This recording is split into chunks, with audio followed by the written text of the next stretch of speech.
Hello everyone, welcome to TechBrain. My name is Sam, and in this video, I will show you how to log into Snapchat without a verification code. First, try using a device that Snapchat recognizes.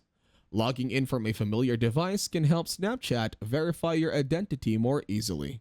If this doesn't work, another method is to contact Snapchat support via email. Open your email, compose a new message, and address it to this address, with recovery as the subject. Explain that you have changed your phone number or device and can't access your old verification code. Snapchat supports usually respond quickly, often within a day or two. If these steps still don't solve the issue, you can troubleshoot your settings.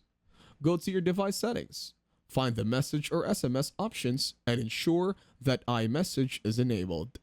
Send as SMS is toggled on and MMS messaging is enabled.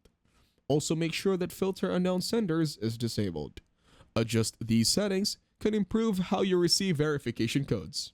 After making these adjustments, try logging into Snapchat again. You should now receive the verification code and successfully access your account. That is it. Thank you very much for watching. Please make sure to leave a like and subscribe to our channel. Have a nice day.